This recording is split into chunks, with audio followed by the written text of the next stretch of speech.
Olá, sejam todos bem-vindos a mais uma aula sobre variável complexa, quando falaremos sobre os teoremas que envolvem limites. Eu sempre gosto de dizer que a pessoa em posse de uma definição está na mesma situação daquele jovem que acabou de fazer um curso de encanador e, junto com o seu diploma, recebe uma bela maleta de ferramentas completamente vazia. Ao sair para atender o primeiro cliente, ele se depara com um cano furado dentro da parede. Não adianta nada ele ter aquela bela maleta se não tiver nenhuma ferramenta. Assim é o matemático em posse de uma definição.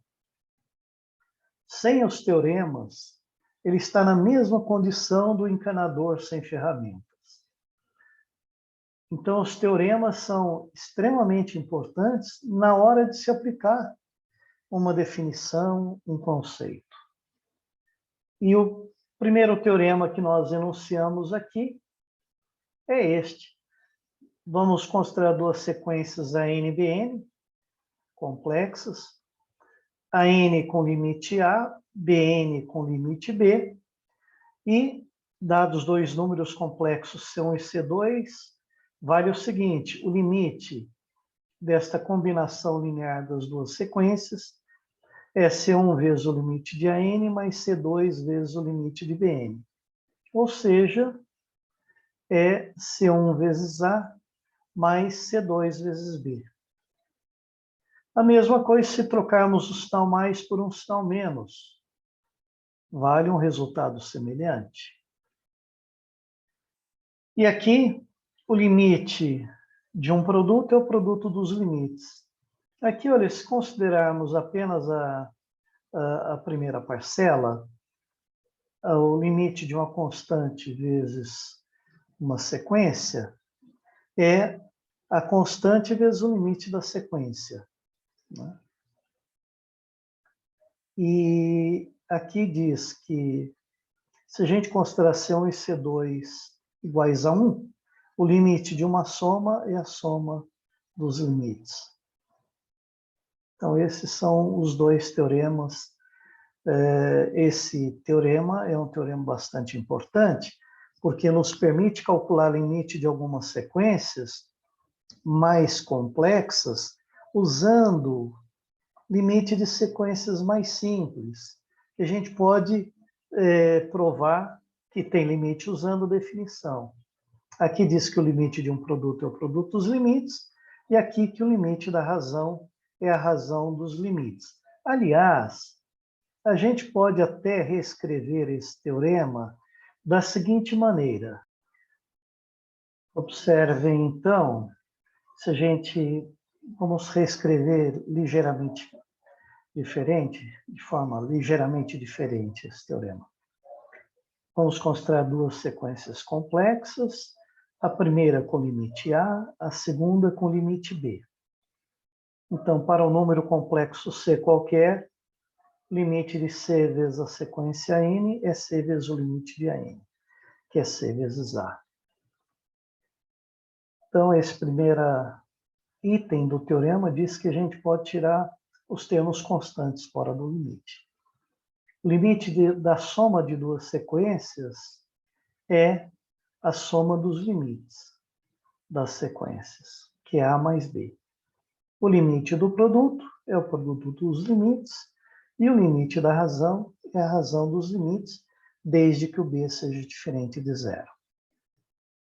A prova desse teorema é feita exatamente igual ao caso real, não tem mudança alguma, e qualquer livro de cálculo ou de variável complexa tem a demonstração desse teorema. Podemos usar esse teorema para provar que a sequência 1 sobre n ao quadrado tende a zero, quando n tende para o infinito, né? Ou, se quisermos escrever que o limite de 1 sobre n ao quadrado é igual a zero.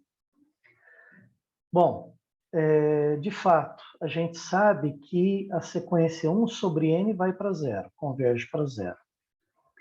Como 1 sobre n ao quadrado é o produto de 1 sobre n vezes 1 sobre n, o limite de 1 sobre n ao quadrado é o limite de 1 sobre n vezes o limite de 1 sobre n, que é o limite do produto. Como o primeiro é zero e o segundo também, o produto é zero. E a gente poderia usar a indução para mostrar que 1 sobre n elevado a k, onde k é um inteiro positivo qualquer, 2, 3, 4, 5 e assim por diante, dá sempre zero. Então, já sabemos o limite dessa sequência. Olha. Esse outro aqui, que é uma função racional, a gente sabe que esse limite dá zero porque quem domina no infinito é a maior potência de n. Claro, quanto maior a potência, mais ela cresce quando n vai crescendo. Não é? Se você pega 1 ao cubo, 2 ao cubo, 3 ao cubo, e vai assim por diante, ele vai crescendo mais lentamente do que 1 à quinta, 2 à quinta, 3 à quinta, 4 à quinta, e assim por diante. Então, a gente coloca em evidência, vamos tirar esse termo aqui, o n ao cubo no numerador e o n à quinta no denominador, que são os termos dominantes, no numerador e no denominador. Ao fazer isso, ao colocar n à quinta aqui, vai ficar n ao quadrado dividido por n à quinta, dá n menos 3. De modo que o limite desta razão é o limite do produto aqui. N ao cubo sobre n à quinta é 1 sobre n ao quadrado. Nós sabemos que 1 sobre n ao quadrado tem limite zero. E esse? Bom, aí eu uso o fato de que o limite da razão é a razão dos limites. E o limite dessa diferença é a diferença dos limites. Né? E, portanto, como isso aqui tem limite zero, é 1 sobre n ao cubo, vai ficar 1 sobre 1, que é 1. Então, como o limite desta razão é 1, e o limite dessa é zero, o produto é 0 vezes 1, ou seja, 0. Quando a gente conhece uma sequência, dada uma sequência, se a gente conhecer a parte real e a parte imaginária, podemos usar esse fato para calcularmos o limite. O limite da sequência é um número complexo A mais BI, se e somente se o limite de xn for A e o limite do yn for B. Conclusão. Se nós já soubermos qual é a parte real e a parte imaginária de cada termo de uma sequência, podemos usar esse fato para calcular o limite de U, calculando o limite dessa sequência real e dessa outra sequência real.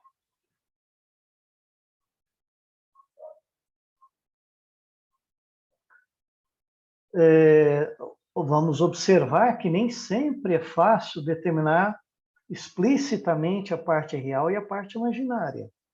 Mas, como ferramenta teórica, é bastante útil, porque uma série de resultados sobre convergência de sequência complexa a gente obtém utilizando as ferramentas que se aprende quando estudam séries de funções, sequências numéricas reais. E um outro teorema aqui, bastante interessante, é o seguinte. Vamos primeiro definir o que é uma sequência limitada. Uma sequência limitada. Uma sequência n é limitada quando existir um número real n positivo, de modo que o módulo de AN é menor ou igual a n para todo n. Para todo n no domínio da sequência, evidentemente. Né? Então, nós temos o seguinte teorema. Se a sequência n for limitada e a sequência BN convergir para zero, então o produto das duas converge para zero. Por quê? Essa parte aqui, em módulo, fica menor que n. Essa parte aqui vai para zero. Então, o produto se aproxima de zero e a prova é até razoavelmente simples de serem feitas. Não é? E agora nós vamos interromper esse vídeo para que na próxima aula falaremos sobre séries infinitas. Então, até breve a todos vocês.